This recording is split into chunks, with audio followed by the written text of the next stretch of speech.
దేవునికి స్తోత్రము. క్రీస్తునందు ప్రియ దేవుని బిడ్డలారా, ఈ ఉదయకాల సమయంలో కూడి వచ్చిన మీ అందరికీ ప్రభువైన యేసు క్రీస్తు పేరిట శుభాభివందనాలు.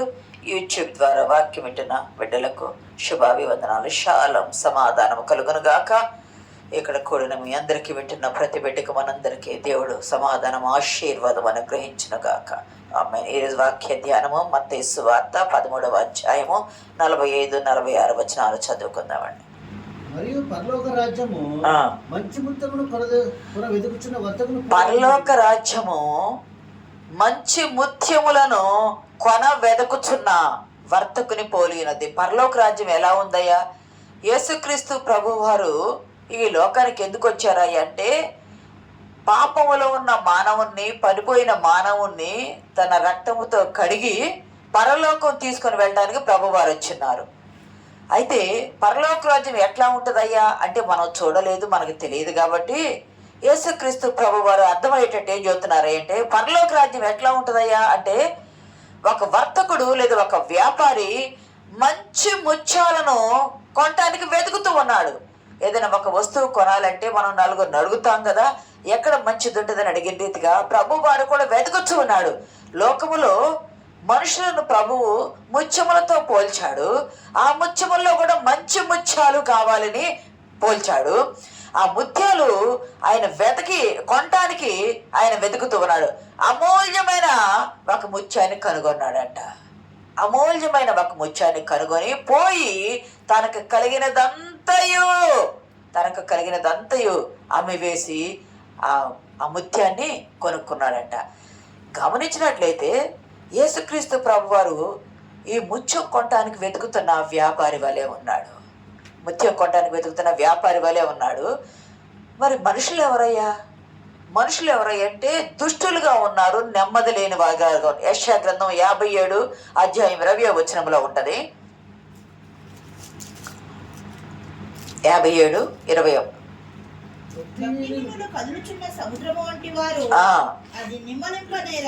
భక్తిహీనులంట కదులుచున్న సముద్రము వంటి వారు, అది నిమ్మలింప నేరదు. మనుషులు ఎలా ఉన్నారు? భక్తిహీనులుగా ఉన్నారు. రోమపత్రికలు అంటాడు కదా అపోస్తలుడైన పౌలు, చూడవసరం లేదు కానీ మనము బలహీనులుగా ఉండగానే ప్రభువు మన కొరకు వచ్చాడు. మనం భక్తిహీనులుగా ఉండగానే ప్రభువు మన కొరకు వచ్చాడు. మనం పాపులుగా ఉండగానే ప్రభువు మన కొరకు ప్రాణం పెట్టడానికి వచ్చాడు. మనం భక్తిహీనులుగా ఉన్నాము. ఎట్లా ఉన్నామంటే, కదులుచున్న సముద్ర తరంగాలను పోలి ఉన్నవారము, నెమ్మది లేకుండా ఉన్నాము. లోకములో ఉంటున్నాము, నెమ్మది లేదు. ఎక్కడ చూసినా జనం మీదకి జనము, రాజ్యం మీదకి రాజ్యము, యుద్ధాలు, కరువులు, భూకంపాలు, సునామీలు, యాక్సిడెంట్లు, కుటుంబాల కలహాలు, సమాధానం లేకపోవటం, భార్యాభర్తలకు పడకపోవటం, కుటుంబంలో పిల్లలకు పడకపోవటం, పిల్లలు ఉంటే పిల్లలు ఏం చేస్తున్నారో తల్లిదండ్రులు తెలియకపోవటం, తల్లిదండ్రులు ఏం చేస్తున్నారో పిల్లలు అర్థం చేసుకోలేకపోవటం. అంటే కుటుంబం ఒక్కదానికి ఒకటి సంబంధం లేకుండా నెమ్మది లేని జీవితం లోకంలో జీవిస్తూ ఉంటే దుష్టుల వలె ఉన్నాము, భక్తిహీనుల వలె ఉన్నాము, సమాధానము లేని వారి వలె ఉన్నాము. యేసుక్రీస్తు ప్రభువారంట పరలోకము నుండి వచ్చి మంచి ముత్యాలను వెతుకుతూ ఉన్నాడంట. ఈ లోకములో అదే చూడవసరం లేదు కానీ మత్తయి సువార్త 7:6లో ఉంటాడు కదా, శ్రేష్టమైన కుక్కల ఎదుట వేయకుడి, ముత్యాలను పందుల ఎదుట వేయకుడి. మంచి ఏదైనా కుక్కల ఎదుట వేయకూడదంట, ముత్యాలను పందుల ఎదుట వేయకూడదు. వేస్తే ఏమవుతాయి వారికి తెలుసా? తొక్కు వేస్తూ ఉంటాయి. మరి ఎందుకు అంటున్నారయ్యా అంటే, అసలు ఈ ముత్యాలు ఎక్కడుంటాయి అని మనం అనుకుంటే, ముత్యాలు మనకు ముత్యాలు కనిపించడానికి అందంగా ఉంటాయి, సుందరంగా గోధుమ వర్ణములో లేదా తెల్ల రంగు వర్ణంలో ఉంటాయి. కానీ అవి ఎక్కడ దొరుకుతాయి అంటే, సముద్రపు లోతుల్లో ఉన్న బురదలో దొరుకుతాయి. అది పైన మాత్రము దొరకదు. సముద్రపు లోతుల్లోకి వెళ్ళి వాటిని వేటాడాల, తీసుకురావాలా. ఇది గమనించినట్టయితే సముద్రపు లోతులోకి వెళ్ళి తీసుకొస్తారు సముద్రపు వేటగాళ్ళు, బానే ఉంటది. కానీ సముద్రంలో ఎక్కడుంటదయ్యా అంటే, ఇది 2 చిప్పల మధ్య, ఆలు చిప్పలు అంటాం మనం. ఆలు చిప్పలు కాదు, ఆల చిప్పలు. ఇదేమిటయ్యా? ముత్యం ఏమిటయ్యా అంటే, ఆల అనే పురుగు నుండి వస్తుంది. దాని పేరు ఆల అనే పురుగు నుండి వస్తుంది. గమనిస్తే లేవియాకాండం ప్రకారం 11వ అధ్యాయము 10-12 వచనాల ప్రకారము, సముద్రాల్లోనే కానీ, నదుల్లో కానీ, చెరువుల్లోనే ఎక్కడైనా నీటిలో ఉండే చేపల్లో రెక్కలు, పొలుసులు ఉన్నవి మాత్రమే తినాలా. అవి పవిత్రమైనవి. చదవండి అమ్మా. సముద్రములలోనేమి ఆ, నదులలోనేమి ఆ, సమస్త జలచరములలోను ఆ, సమస్త జల జంతువులలోను ఆ. వేటికి రెక్కలు పొలుసులు ఉండవో వేటికి నీటిలో ఉండే ప్రతి దానిలో రెక్కలు పొలుసులు ఉండవో అవన్నీ మీకు హేయము. అవన్నీ అపవిత్రములు, అవి తినకూడదు. రెక్కలు పొలుసులు ఉన్నాయి మాత్రమే తినాలి. గమనిస్తే మరి ఈ ఆలా అనే ఇది కూడా చేప జాతికి చెందిందే కదా. ఇది ఆలా అనే ఒక పురుగు, ఒక ఒక చేప లాంటిది. కానీ దీనికి రెక్కలు ఉన్నాయా? లేవు. పొలుసులు ఉన్నాయా? లేవు. ఇది అపవిత్రమైంది, ఇది తినకూడదు. కానీ ఇది ఎక్కడో లోతులో ఉంటే సహజంగా చాలా మంది ఏమంటారంటే అది ఆలచిప్ప అనేది తొలకరి వర్షం పడేటప్పుడు నీటి పైకి వచ్చి అలా ఆ చిప్పని అలా కొద్దిగా ఓపెన్ చేస్తే దానిలో ఆ చినుకు పడ్డప్పుడు ఏమవుతుంది, అది ముత్యంలాగా తయారైంది అంటారు. అది ఒక నానుడి. కానీ వాస్తవం చెప్పాలంటే అది కొన్ని సందర్భాల్లో గాలి పీల్చడానికి కానీ దేనికైనా పైకి వస్తుంది. అది పైకి వచ్చినప్పుడు ఏమవుతుందంటే దాని ఆ చిప్పలను ఓపెన్ చేస్తుంది. అది పురుగు కదా, 2 చిప్పలను అంటుకొని ఉండే పురుగు. దానికి 2 డొల్లలు ఉంటాయి, గుల్ల ఉంటుంది అనమాట. అంటుకొని ఉండే పురుగు అది, లేదా జీవి ప్రాణి. అది ఓపెన్ చేసినప్పుడు ఇసుకలో ఉండేది కదా, సముద్రం అంటే ఇసుక కదా. అది పైకి వచ్చినప్పుడు ఆ బురదను దాటి పైకి వచ్చినప్పుడు ఆ ఇసుక రేణువులు దానిలోకి వెళ్ళిపోతాయి. ఇసుక రేణువులు దానిలోకి వెళ్ళిపోతే ఆ ఇసుక గమనించండి, మన కళ్ళలో ఏదైనా డస్ట్ పడితే బాగా మెత్తని కనుగుడ్డు మీద గుచ్చుకుంటా ఉంటుంది కదా, ఒత్తిడికి గురవుతుంది. అలాగే మెత్తనది ఎముక లేకుండా ఉండేటువంటి పురుగు లాంటిది అది ఆ ప్రాణి. ఆ ఇసుక రేణువులు పోయినప్పుడు దానికి బాగా మెత్తన దానికి గుచ్చుకుంటా రాపిడి అవుతా ఉంటే ఆ ఇసుకను ఆ రేణువులను కప్పివేయటానికి దానిలో నుండి ఒక రసి వస్తుంది.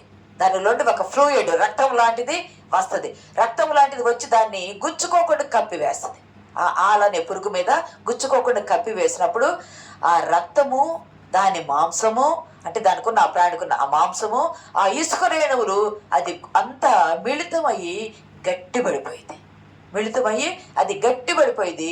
బాగా అది గట్టిపడే కొంది మంచి ముత్యంగా తరేది. గమనించండి, కొంచెం పెద్దగా ఉన్నది గోధుమ వర్ణంలోకి వస్తుంది. తెల్లగా ఉంటుంది కానీ కొంచెం గోధుమ వర్ణంలో ఉన్నది నాణ్యమైనదిగా ఎంచుతారు. లైట్ గోధుమ కలర్లోకి వస్తాయి. అది ఇసుక, దాని రసి, రక్తము, దాని మాంసము కలిసి ఏర్పడిందే ముత్యము. గమనించండి, ముత్యాలు వేసుకుంటాం కానీ మనము చిన్నది కానీ పెద్దది కానీ ముత్యాలు వేసుకుంటాం కానీ పురుగులను వేసుకున్నట్టు, బొట్టు మీద వేసుకుంటే పురుగులను వేసుకున్నట్టు, అది ఒక ప్రాణిని వేసుకున్నట్టు. ముత్యం గమనించినట్లయితే అది అపవిత్రమైంది. ఆలా అనే ఒక ప్రాణి, అది అపవిత్రమైంది. మరి మనుషులు పవిత్రులా అంటే 51 కీర్తనలు ఏమంటున్నాడు చూడండి, 51:5 ఏమంటున్నాడు చూడండి. 51:5 నేను పాపములో పుట్టిన వాడను. దావీదు భక్తుడు అన్నాడు, అయ్యా నేను పాపంలో పుట్టిన వాడినయ్యా, పాపంలోనే నా తల్లి నన్ను గర్భం ధరించిందయ్యా. అంటే మానవుడు ఎవడయ్యా అంటే అపవిత్రమైన వాడైపోయాడు. పవిత్రుడిగా దేవుడు చేస్తే అపవిత్రమైన వాడైపోయాడు. పరిశుద్ధత లేదు, పవిత్రత లేదు. ఈ పురుగు వలె అపవిత్రము మానవుడు కూడా. ఈ పురుగు అపవిత్రం కదా, అపవిత్రమైన పురుగు తినడానికి వీల్లేదు కదా. మరి గమనించినట్లయితే మానవుడు కూడా అపవిత్రమైన వాడే. దేవుని రాజ్యానికి కానీ దానికి కానీ వారసుడు కాలేదు. కానీ దేవుడు అంటున్నాడు, నువ్వు మంచి ముత్యంగా ఉండాలని నేను నిన్ను వెతుకుతూ ఉన్నాను. వెతగ్గా నోవాహు దొరికాడు కదా, వెతగ్గా అబ్రహాము దొరికాడు కదా, వెతగ్గా యాకోబు దొరికాడు కదా, వెతగ్గా ఏసావు దొరికాడు కదా. దేవుడు వెతుకుతూ ఉండగా దావీదు దొరికాడు కదా, వెతుకుతూ ఉండగా 12 మంది అపొస్తలులు పౌలు దొరికారు కదా. ప్రియ సంగమా, వెతుకుతూ ఉండగా ఈరోజు నీవు దొరికావు, నేను దొరికాను. మనం ఎట్లా ఉన్నవారం అంటే మనం పాపంలోనే పుట్టిన వారము, పాపంలోనే మన తల్లి మనల్ని గర్భం ధరించింది, పాపంలోనే బ్రతికి పాపంలోనే చనిపోవచ్చు ఉన్నాము. కానీ పాపంలో పుట్టి పాపంలో చనిపోయే ఈ మధ్య కాలంలో పరమ ప్రభువుని ఎరిగితే, ఆయన రక్షణలో ఉంటే మనం పరిశుద్ధపరచబడుతున్నాం. దేవుని నామానికి మహిమ కలుగును గాక. నువ్వు ఎలా ఉండాలి అంటే మంచి విశ్వాసిగా ఉండాలి, మంచి ముత్యముగా నీవు ఉండాలి. అందుకే ప్రభు అంటాడు, నువ్వు ఎలాంటి వాడివయ్యా, ఎలాంటి దానివయ్యా నీవంటే మంచి ముత్యము లాంటి దానివి. నీ కొరకు నేనేం చేస్తున్నాను, నేను వెతుకుతున్నాను, నా సొత్తు అని నేను అనుకుంటున్నాను. అంత మాత్రమే కాదు, నీ కొరకు నేనేం చేస్తున్నా, నా ప్రాణం పెడుతున్నా. ముత్యాల కొరకు వెతుకుతూ తన ప్రాణం పెడుతున్నాడు కదా ప్రభు. వెతుకుతూ తన ప్రాణం పెట్టడానికి ఆయన అంటే తనకున్న సమస్తమును చదవమ్మా ఆ మాట 13:45 పరలోక రాజ్యము మంచి ముత్యములను కొనవెదుకుచున్న వర్తకుని పోలి ఉన్నది. అతడు అమూల్యమైన ఒక ముత్యమును కనుగొని పోయి తనకు కలిగినదంతయు అమ్మి దాన్ని అమూల్యమైన ముత్యమును కనుగొన్నాడు. వెళ్ళి ఏం చేశాడంటే తనకున్నదంతా అమ్మి వేశాడు. ఎవరికి అమ్మి వేశాడు? ప్రభు అపవాదికే కదా అమ్మి వేసింది. ఏం అమ్మి వేశాడు? అమూల్యమైంది. ప్రాణము కంటే అమూల్యమైంది ఉందా? వెండి కంటే, బంగారం కంటే, ధనము కంటే, సమస్తానికంటే అమూల్యమైంది ఏదైనా ఉందా? లేదు కదా. ఆ బైబిల్లో ఏమంటారు? నీవు ఏదైనా సరే నువ్వు నేర్చుకోవాలి, నువ్వు చేయాలి అంటే నువ్వేం చేయాలంటే వెండిని సంపాదించుకున్నట్టు కంటే బంగారాన్ని సంపాదించుకున్నట్టు. సామెతల గ్రంథం 3వ అధ్యాయం చదవండి ఒకసారి, 14-15 వచనాలు. వెండి సంపాదించుట కంటే జ్ఞానము సంపాదించుట మేలు, అపరంజి సంపాదించుట కంటే ప్రభువు ఏం చేశాడంటే తన జ్ఞానం ఇవ్వడానికి అమూల్యమైన వెండి కంటే బంగారం కంటే, వెండి బంగారం భూమి మీద ఉన్నప్పుడు మాత్రమే ధరించగలం, భూమి మీద ఉన్నప్పుడు మాత్రమే మనకు అవసరం అవుతాయి. భూమిని విడిస్తే అవి మన వెంట వస్తాయా?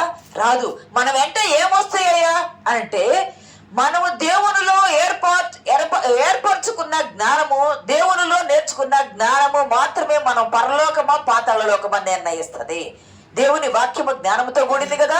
నువ్వు పరలోకం వెళ్ళాలా పాతాళలోకం వెళ్ళాలా అని నిన్ను మంచిగా, నువ్వు పరిశుద్ధత లేకుండా అపవిత్రుగా ఉన్నావు, నువ్వు పాపిగా ఉన్నావు, నువ్వు ఎప్పుడు జ్ఞానం నేర్చుకుంటావా అంటే ప్రభు అయిన యేసుని ఎరిగి ఆయన రక్తంలో కడగబడి ఆయన వాక్యములో నిలుచుటయే, దేవుణ్ణి ఎరుగుటయే జ్ఞానం. యెహోవా యందు భయభక్తులు కలిగి ఉండుటే జ్ఞానమునకు మూలమన్నాడు కదా. నువ్వు దేవుని యందు భయభక్తులు కలిగి దేవుని బిడ్డగా జీవించుటయే జ్ఞానము. ఆ జ్ఞానము నేనేం చేస్తుంది అంటే మంచి ముత్యముగా నిన్ను సిద్ధపాటు చేస్తుంది. అది ఎక్కడో నీటి లోతులో, సముద్రపు లోతుల్లో, బురదలో ఉండే ఒక జీవి ఆ శరీరం నుండి పుట్టింది కదా. అది ఆ ముత్యం అనేది. మరి మిగిలిన గమనించండి, మిగిలిన వజ్రాలు కానీ, ఏదైనా పగడాలు కానీ, కెంపులు కానీ, ఏదైనా వేరే వస్తువులు ఏదైనా దాన్ని పగలగొట్టి విభజించవచ్చు. దాన్ని ఏదైనా చిన్న చిన్న ముక్కలుగా విభజించవచ్చు. డైమండ్స్ అయినా చిన్న చిన్నవి చేయొచ్చు, కెంపులైనా చిన్న చిన్నవి చేయొచ్చు, రకరకాలుగా చిన్న చిన్నవి చేయొచ్చు. కానీ ముత్యాన్ని చేయడానికి లేదు.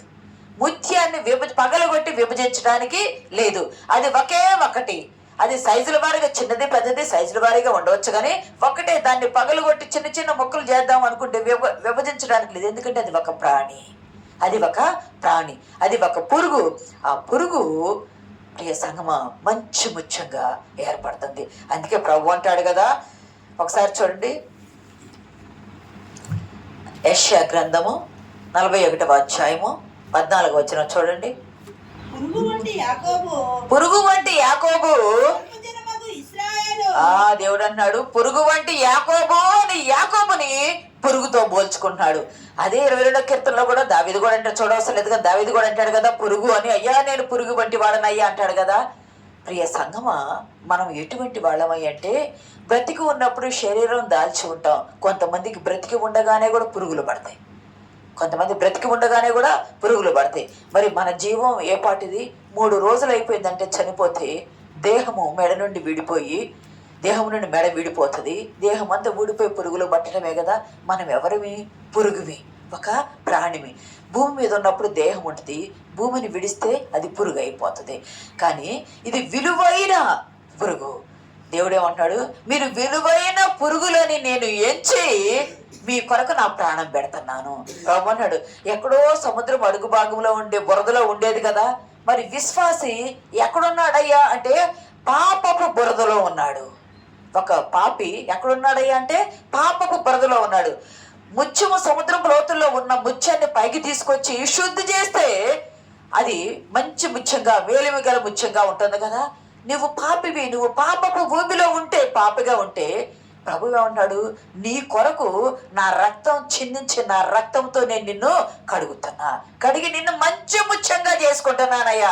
నీ మీద ఉన్నటువంటి పాపాన్ని కానీ, నీ మీద ఉన్న ఉగ్రతను కానీ నేను తొలగించి నిన్ను రక్షిస్తున్నాను. ఆ ముత్యాన్ని ఎంత విలువైనదిగా ఎంచి దేవుడు చూశాడో మనల్ని కూడా అంతకంటే విలువైన దానిగా ఎంచి చూస్తున్నాడు. మిగతా వాటిని విభజిస్తా కనుక ఇది విభజించడానికి వీలు లేదు. గమనించినట్లయితే ఈ పురుగు పాపికి సాదృశ్యంగా ఉంది. ఈ ముత్యము పాపి మారు మనసు పొందిన విశ్వాసకి సాదృశ్యంగా ఉంది. పురుగు వలె నువ్వు నేను ఉన్నాము. మనకి ప్రభు రక్తము కడిగి మనం మంచి ముత్యమయ్యాము. ఈ పురుగు కూడా తన రక్తముతో ఇసుకతో మిళితమయ్యి మంచి ముత్యము మేలిమి గల ముత్యముగా అయిన రీతిగా అయ్యాము. నీవు పురుగు కదా, పురుగు వంటి యాకోబు అన్నాడు. నేను పురుగును అని దావీదు అన్నాడు. ఎక్కడో సముద్రపు లోతుల్లో ఉండే ఆల అనే ఆ పురుగు అది పాపే కదా, అశుద్ధమే కదా. నీవు నేను పురుగు వంటి వాళ్ళం, మనము పాపులమే కదా. కానీ ఇసుక వలె శరీర కార్యాలు మన హృదయంలో ప్రవేశిస్తున్నాయి. ఇసుక కానీ ఆ ఆలుచిప్పలోకి వెళితే ఆ చిన్న ప్రాణి ఇసుకతో మిళితమైపోయి, ఏ సగమ దేవుని బిడ్డలారా, దాని రసి లేదా దాని రక్తము దాన్ని కప్పివేసి, ఆ ఇసుకను కప్పివేసి గుచ్చుకోకుండా ఉంటానుకుండి తన దేహం అంతా కలిపి ఒక ముత్యములాగా గడ్డగట్టిపోయి అక్కడ ఒక క్రియ జరిగి గడ్డగట్టిపోయి ముత్యం అవుతుంది కదా. మరి నీవు నేను పాపిగా ఉంటే ఇసుక కానీ దానిలోకి పోయి ఆ చిప్ప లోపలికి పోతుంది కదా. మన హృదయం కూడా ఓపెన్ అయినప్పుడు మనలో శరీర కార్యాలు, గలతీ పత్రికలో ఉన్న ఈ శరీర కార్యాలు లోనికి పోయి మనల్ని ఏం చేస్తున్నాయి అంటే ఇంకా పాపిగానే పెంచుతున్నాయి కానీ పరిశుద్ధతగా పెంచట్లా. అదేమో ముత్యంగా మారుతుంది, మనం ముత్యంగా మారలేకపోతున్నాం. ఎప్పుడైతే నువ్వు మంచి ముత్యంగా మారాలనుకుంటామో నువ్వు కఠినపరచబడితే మారలేవు. అదేమో కఠినపరచబడుతుంది, గట్టిగా కఠినపరచబడి ముత్యంలాగా మారుతుంది. దానికి విలువ వస్తుంది, ఎందుకంటే దాని ప్రాణం పోతుంది.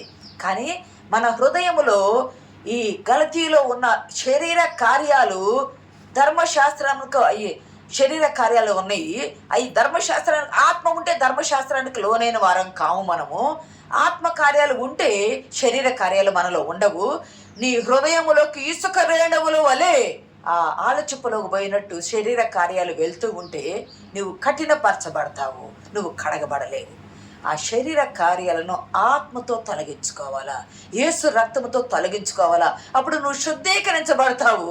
ప్రభువు నీ పక్షాన ఆత్మకార్యం జరిగిస్తాడు. పురుగు వంటి యాకోబు అని పిలుస్తున్నాడు కదా, అంటే మనము అపవిత్రులమైన వారమే కదా, మనము పాప ఊబిలో ఉన్నాం కదా. ఆ ఊబిలో నుండి లేవనెత్తి నిన్ను మంచి ముత్యంగా చేస్తున్నాడు. మంచి ముత్యంగా చేసి ఏం చేస్తున్నాడయ్యా? మంచి ముత్యాలు ఎక్కడ పెడతారయ్యా అంటే తలపైన పెట్టే ఈ కిరీటం ఉంటుంది కదా, రాజులు కానీ రాణులు కానీ లేదా పరలోకములో కానీ సింహాసనం మీద కూర్చునే ప్రభువు కిరీటం మీద ముత్యాలు పొదగబడతాయి అంట. అంతేకాదు ప్రకటన 21:21లో అక్కడ 12 గుమ్మాలు ఉంటాయి. 12 చదవండి మా మాట. 12 గుమ్మములు 12 ముత్యములు ఒక్కొక్క గుమ్మము ఒక్కొక్క ముత్యంతో కట్టబడి ఉంది. ప్రభు అంటున్నాడు 12 గుమ్మాలుంటాయ్యా. 12 పరలోకములో నీవు దేని వలె ఉంటున్నావా అంటే మంచి ముత్యం వలె దేవుడు నిన్ను కడిగాడు. ప్రభు పరలోకమును దిగి వచ్చి భూమి మీద వెతికినప్పుడు నువ్వు ఆయనకి ఎలా కనిపించావంటే పాపిగా కనిపించావు. ఆయనను ఎరిగి, ఆయనను నమ్మి, ఆయన రక్షణలో ఉండి, ఆయన వాక్యం నీ హృదయంలో పెట్టుకుంటే, అందుకే చూడవలసిన లేదు కానీ 119 ఉంటది కదా, అయ్యా నేను నా హృదయంలో పాపం లక్ష్యం చేయకుండా ఉన్నట్టు నీ వాక్యమును నా హృదయంలో పెట్టుకున్నానయ్యా అంట.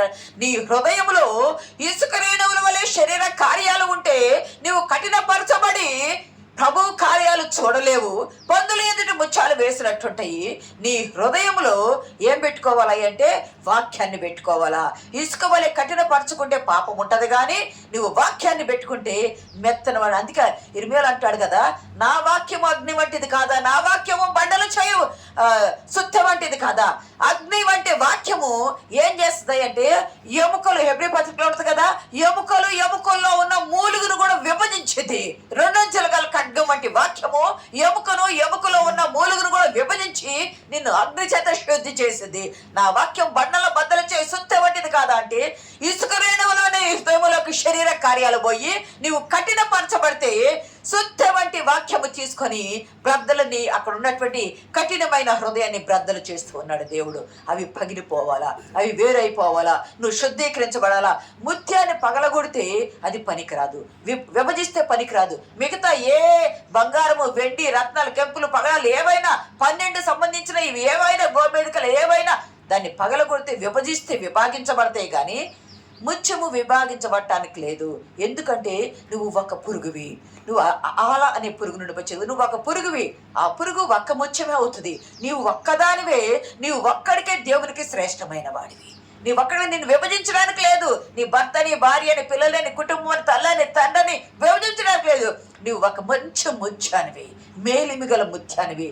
ఆ ముత్యము ప్రభు శిరస్సులో కిరీటములో ఉండేటువంటి దానిలో పొదగబడాలా.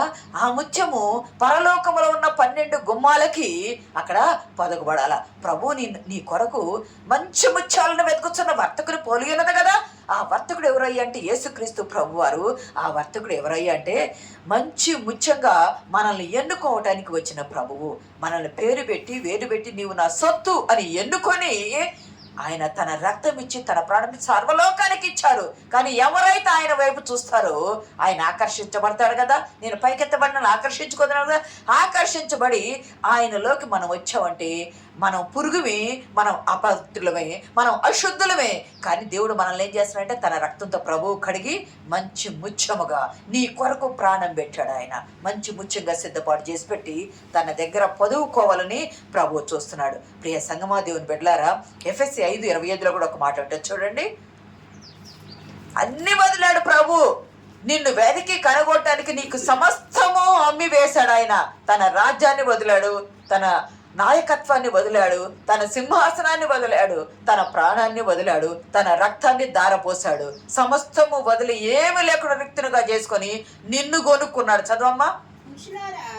మీరును మీ భార్యలను ప్రేమించుడి, అటువలే క్రీస్తు కూడా సంఘమును ప్రేమించి అది కళంకమైనను ముడతైనను అట్టిది మరి ఏదైనాను లేక పరిశుద్ధమైనది గాను నిర్దోషమైనది గాను మహిమగల సంఘము గాను ఆయన తన ఎదుట దానిని నిలవబెట్టుకొనవలనని వాక్యంతో ఉదక స్నానము చేత దాన్ని పవిత్రపరిచి పరిశుద్ధపరచుటకై దాని కొరకు తన్ను తాను అప్పగించుకొనెను. ఎందుకయ్యా అంటే నువ్వు అమూల్యమైన వాడివి, అమూల్యమైన దానివి. పరిశుద్ధంగా ముడత గాని, మచ్చ గాని, కళంకం గాని లేకుండా నిన్ను ఎలా ఉండాలంటే పరిశుద్ధమైన సంఘముగా, సంఘములో ఒక అంగముగా, సంఘములో ఒక రాయిగా, ఒక స్తంభముగా నిన్ను పెట్టాలని తనను తాను అర్పించుకున్నాడంట. నిన్ను ఎక్కడో పాపపు లోతుల్లో, బురద లోతుల్లో, ఊబిలో ఉంటే ఊబిలో నుండి నిన్ను పైకి తీసుకొని వచ్చి నీ కొరకు తన ప్రాణం పెట్టి తనను తాను అర్పించుకొని నిన్ను కొన్నాడు.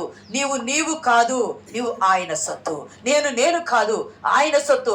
ఆయన విలువ పెట్టి కొన్నారు. మన మీద మనకు హక్కు లేదు. మన మీద కొన్న ఆయనకే హక్కు ఉంటుంది. పేతృపత్రికలో, మొదటి పేతృపత్రికలో కూడా ఉంటుంది కదా. అమూల్యమైన నిర్దోషమగు నిష్కళంకమగు గొర్రెపిల్ల రక్తము చేత మీరు విమోచింపబడతారని మీరు ఎరుగరా అంటాడు కదా. 18-19 అంటాడు కదా. నిర్దోషము నిష్కళంకమగు గొర్రెపిల్ల వంటి రక్తము చేత మీరు విమోచించబడతారని మీరు ఎరగరా. మనల్ని ఎక్కడో పాప బొబ్బుల పరలోకము నుండి వచ్చాడు ఆయన. సముద్రపు లోతుల్లో ఉంటేనే ఆ ముత్యాన్ని వెతుకుతున్నారే, మరి పాప లోతుల్లో ఉన్న మనల్ని ఎతకడానికి పరలోకము నుండి వర్తకుడు దిగి వచ్చాడు. మనల్ని వెతుకుతూ తన ప్రాణమిచ్చి ఆయన కొనుక్కున్నాడు. ప్రియ సంగమా, మనం ఎలా ఉండాలి అంటే 2:5 ఇదే పేతురు 2:5 ఆత్మ సంబంధమైన మందిరముగా మనం కట్టబడుచున్నాము. మనం ఎవరమై అంటే అమూల్యమైన ముత్యానివి. మనం ఎవరమయ్యా అంటే ఆయన కలిగేదంతయు అమ్మి మనల్ని కొనుక్కున్న వర్తకుని యొక్క వస్తువు మనము. ఆయన వస్తువు ముత్యము, అమూల్యమైన ముత్యము. ఆయన శరీరం అనే విశ్వాస సంఘము మనము. ఆయన శరీరం అనే విశ్వాస సంఘం అంటాడు కదా కొరింథీలో, వెండి బంగారాల కంటే వెలగల రాళ్ళతో కట్టబడిన ప్రతి పనిని అగ్ని ఏం చేస్తుంది? శుద్ధి చేస్తుంది. మరి నువ్వు నేను అగ్నిలో కాల్చబడితే శుద్ధీకరించబడతాం కదా. ప్రియ సంగమా, మనం ఎవరు అంటే సజీవమైన దేవుని ఆలయము. నీ దేహముతో చదవమ్మా. 3:10 చదువు. 3:10 మొదటి కొరింథీ పత్రిక 3:10 వచనం. దేవుడు నాకు అనుగ్రహించిన కృప చొప్పున నేను నేర్పరి అయిన శిల్పకారుని వలె పునాది వేస్తుంది. అయ్యా, నేను నేర్పరి అయిన శిల్పకారుని వలె పునాది వేస్తుంది. పునాది నేను వేసేసి అయిపోయింది, ఇంక మీరు దాని మీద కట్టడమే. అది వెండితో కడతారు, బంగారంతో కడతారు, ఇనుముతో కడతారు, ఇత్తడితో కడతారు, మట్టితో కడతారు, గడ్డితో కడతారు, వెలగలరాలతో ప్రతి దాంతో మీరు కట్టబడతారు. అంటే మీ మీ విశ్వాస ప్రాధాన్యతను బట్టి మీరు దేని వలె ఉంటారో దాని వలె మీరు కట్టబడతారు. నువ్వు ముత్యం వలె ఉంటావా, వెండి వలె ఉంటావా, బంగారం వలె ఉంటావా, చెత్త వలె ఉంటావా, మట్టి వలె ఉంటావా? దేని ద్వారా మీరు కట్టబడతారు? శుద్ధి చేసినప్పుడు ఏది నిలిచిద్ది? మనం జ్ఞాపకం పెట్టుకుంటే 3:16 అంటాడు కదా, మీరెవరయ్యా అంటే దేవుని ఆలయము. చదవండి అమ్మ అన్నమాట. మీరు దేవుని ఆలయమై ఉన్నారు, దేవుని ఆత్మ మీలో నివసించుచున్నారని మీరు ఎరుగరా? దేవుని ఆలయమును పాడు చేయవాన్ని నేను పాడు చేయుదును.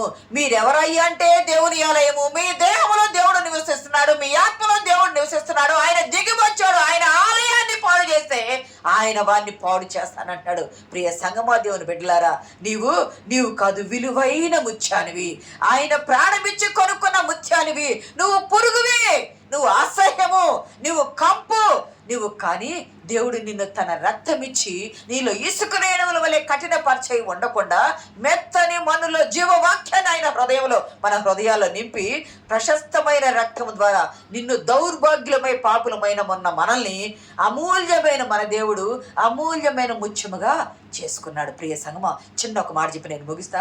ఒక మిషనరీ దొరగారు, ఇంతకుముందు చెప్పే గుర్తుందో లేదో మీకు. ఒక మిషనరీ దొరగారంట ఎక్కడో దూరదేశం నుండి వచ్చి నాగరికత లేకుండా ఉన్న సముద్ర తీర ప్రాంతంలో ఉన్న వాళ్ళ దగ్గరికి వెళ్ళి స్వార్థ పరిచర్య చేయాలనుకున్నాడంట. స్వార్థ పరిచర్య చేస్తుంటే చాలా సంవత్సరాలు ఆయన అక్కడ ఉంటే, అక్కడ ఉన్న సముద్ర పొడ్డు ప్రజలందరూ ఆయన చాలా ప్రేమిస్తున్నారంట. ఈయన తెల్లాయన కదా, పాపం మన దగ్గరికి వచ్చినారు అని అన్నీ ఆయన ఆహారం అన్నీ తన పోషణ అంతా ఆయన తెచ్చుకున్నారు. కనుక వాళ్ళు సువార్త పరిచర్య చేయాలని ఆయన వాళ్ళ దగ్గరికి వస్తే 3 ఏళ్ళు 4 ఏళ్ళు 5 ఏళ్ళు 10 ఏళ్ళు దాకున్న ఒక్కళ్ళు కూడా మారలేదంట. ఆయన అందరూ ప్రేమిస్తున్నారు, అందరూ ఊరంతా ప్రేమిస్తున్నారు. వాళ్ళు పట్టుకున్న చేపలు తీసుకొచ్చేస్తున్నారు, అన్నీ చేస్తున్నారు, విలువైనటువంటి రేటుಗಳು అన్నీ తీసుకొచ్చేస్తున్నారు. కానీ ఒక్కళ్ళు కూడా మారలా. కొన్ని సంవత్సరాల తర్వాత ఆ మిషనరీ గారు అనుకున్నారంట, తండ్రి నేను ఇక్కడికి వచ్చాను, నన్ను పంపించావు, నేను ఇక్కడికి వచ్చా, ఒక్కళ్ళు కూడా మారటం లేదయ్యా, ఒక్కళ్ళు కూడా రక్షణ పొందట్లేదయ్యా, ఇక్కడ నా పరిచర్య అవసరం లేదేమో, నేను వేరే చోటకన్నా వెళ్ళి పరిచర్య చేసుకుంటా, ఒక్కళ్ళు కూడా మారలేదు, వీళ్ళందరూ ప్రేమగా ఉంటున్నారు, కానీ మిమ్మల్ని ఎరగట్లేదయ్యా అని అనుకొని వెళ్ళాలనుకొని ఆయన అన్నీ సిద్ధపాటు చేసి పెట్టుకొని లగేజ్ అంతా ప్యాక్ చేసుకొని ఆ ఊరి పెద్ద ఉంటాడు కదా, పెద్ద దగ్గరికి వెళ్ళి, ఆ పాలెము పెద్ద దగ్గరికి వెళ్ళి ఆయనకి చెప్పాడంట, అయ్యా నేను వెళ్ళిపోతున్నాను, ఇన్ని సంవత్సరాలున్నా నన్ను మీరు చాలా ప్రేమించారు, నేను మిమ్మల్ని ప్రేమించా, కానీ మీరెవ్వరూ కూడా నా దేవుడిని మీరు అంగీకరించలేదు, నేను అంగీకరించిన దేవుడిని మీరు అంగీకరించలేదు, నేను వెళ్ళిపోతున్నానయ్యా అంటే ఈయన చూపించిన ప్రేమ, ఈయన చూపించినటువంటి వైద్య పరిభాష ఇవన్నీ వాళ్ళకి బాగా నచ్చినాయి. ఒక వ్యక్తి అంట వెళ్ళబోయేటప్పుడు, అయ్యా ఉండు, నీకు ఒక చిన్న బహుమానం ఇస్తాను అని చెప్పి లోనికి వెళ్ళి చక్కచక్క ఏదో పాత పెట్టి లాంటిది తీసుకొచ్చి గుడ్డ చుట్టింది తీసుకొచ్చి, ఆయన పాత గుడ్డలాగుంది చుట్టింది తీసుకొచ్చి ఆయనకి ఇస్తే, అదేమిటి అని తీసి చూస్తే విలువ గల పెద్ద ముత్యం అంటది. విలువ గల ముత్యాలు పెద్ద సైజు ఉంటాయి, చిన్న సైజు ఉంటాయి, విలువ గల పెద్ద ముత్యం అంటది. ఆ ముత్యాన్ని చూస్తే ఇది ముత్యం కాదా, ఇది ముత్యం కాదా, ఇంత ఖరీదు గలది, ఇంత నాణ్యమైనది నాకెందుకు ఇస్తున్నావు అని అడిగితే, ఇది ముత్యం కాదయ్యా, ఇది ముత్యమే కానీ ఇది ముత్యం కాదయ్యా, ఇది విలువైందే కానీ దీనికి వెల కట్టలేనయ్యా, ఎందుకంటే ఇది నా కొడుకు ప్రాణమయ్యా, ఈ ముత్యము నా కొడుకు ప్రాణమయ్యా అంటే, నా కొడుకు ప్రాణమయ్య అంటే నా కొడుకు సముద్రములో మంచి ముత్యాల వేటగాడు. ఇప్పుడంటే బాగా వచ్చినాయి కానీ, డెవలప్మెంట్ అయ్యి సివిలైజేషన్ జరిగి బాగా వచ్చినాయి కానీ, ఏదైనా తీయటానికి సముద్రపు లోతుల్లోకి వెళ్ళటానికి, అప్పుడు మనుషులు లోనికి వెళ్ళటానికి కాళ్ళకి తాళ్ళు కొట్టుకొని వెళ్ళేవాళ్ళు, కాళ్ళకి తాళ్ళు కొట్టుకుని లోతుల్లోకి వెళ్ళేవాళ్ళు. అట్లా అంటే వసతి లేని కాలంలో నా కొడుకు సముద్రపు లోతుల్లోకి వెళ్ళి మంచి వేటగాడు, మంచి ముత్యము తీసి దాన్ని కట్టి పైకి పంపించాడే కానీ ఆ బురదలో కూరుకుపోయి రాలేకపోయాడయ్యా, ఆ బురదలో కూరుకుపోయి రాలేకపోయాడు. నా కొడుకు శవాన్ని కూడా నేను చూసుకోలేకపోయాను, ఇది ముత్యము కాదయ్యా, ఇది నా కొడుకు ప్రాణమయ్యా అని చెప్పి తన బాధంతా చెప్పుకొని ఏడిస్తే అప్పుడు మిషనరీ దొరగారు చెప్పారంట, అయ్యా నిజమే నీకు 3 కొడుకులు ఉన్నారు, ఒక కొడుకు చనిపోయినా ఇంకిద్దరు కొడుకులు ఉన్నారయ్యా, కానీ ఒక ఆయన ఉన్నాడు, ఆయనకి ఒక్కడే కొడుకు, ఆ కొడుకు తప్ప లోకంలో ఎవరూ కూడా ఆయనకు లేరు. ఆయన ఈ లోకానికి తన కొడుకును పంపించి లోకంలో ఉన్న మనుషుల పాపాన్ని కడగటానికి, తన ప్రాణం పెట్టడానికి ఎరిగి తెలిసి తన కొడుక్కి తెలుసు, తనకి తెలుసు. ఆ ఒక్కగానొక్క కుమారుని పంపిస్తే ఆయన తన ప్రాణం పెట్టి మనందరినీ కొన్నాడయ్యా. ఆయన ప్రాణానికి, ఆయన రక్తానికి మనము వెల కట్టలేమయ్యా. అమూల్యమైన రక్తమయ్యా. ఆయనే మంచి ముత్యాలను వెతుకుతున్న వర్తకుడయ్యా. నీవు నేను ముత్యాలుగా ఉండాలయ్యా. ఈ ముత్యము కంటే ఆయన విలువైనదయ్యా. ఇలాంటి ఎన్నో ముత్యాలను రక్షించగలిగే వాడయ్యా ఆయన చెప్పినప్పుడంట, ఆ దొరగారు చెప్పిన మాటకి ఈయన హృదయం కరిగిందంట. నా కొరకు ప్రాణం పెట్టిన వాళ్ళు ఉన్నారా? నా కొడుకుని నేను ప్రేమించి ఆయన కొరకు నేను ప్రాణం పెట్టలేదే, నా కొరకు ప్రాణం పెట్టిన వారు ఉన్నారా అని చెప్పి ఆ ముత్యానికి సాదృశ్యమైన మాట చెప్పేటప్పటికి ఆయన నేను నమ్ముకుంటానయ్యా, ఈయన లగేజ్ అంతా ప్యాక్ చేసుకొని వెళ్ళబోయే ముందు నేను నమ్ముకుంటానయ్యా, నా కొరకు నన్ను ముత్యంగా ఎంచే ఆ ప్రభువుని నేను నమ్ముకుంటానయ్యని ఆయనను బట్టి ఆ ఒక్కరోజే ఆ ఊరంతా మారటానికి ఆస్కారం కలిగిందంటే చప్పట్లు కూడా దేవుని నామాన్ని కనపడదాం. మనం ఎవరు పోయి అంటే ప్రాణం పెట్టడానికి వచ్చిన మంచి వర్తకుని పోలిన మంచి ముత్యము వలె ఉన్నాము. ఆయన మన కొరకు ప్రాణం పెట్టి ఆయన మనల్ని పరలోకం చేర్చడానికి వచ్చాడు. ఎందుకంటే ఆ ముత్యము ఆయన కిరీటంలో పొదగటానికి, ఆ ముత్యము ఆ 12 దాని మీద, ఆ ద్వారాల మీద, తలుపుల మీద ఆయన నిలవబెట్టడానుకున్నాడు. నీవు నేను పురుగు వంటి వాళ్ళమే, పాపములో ఉన్నవారమే, అశుద్ధములో ఉన్నవేమే, అపవిత్రులమే, కానీ పవిత్రులుగా చేసి తన రక్తముతో కడిగి నిన్ను మంచి మేలిమి గల ముత్యంగా తయారు చేశాడు. ఆ ముత్యంగా నీవు నేను ఆయన వాక్యమును చేతబట్టుకుని, అగ్ని వంటి వాక్యాన్ని చేతబట్టుకుని మనం ఆయన సన్నిధిలో ముందుకు సాగిపోవటం పరిశుద్ధాత్మ దేవుడు సహాయం దయచేయను గాక. ఆమేన్.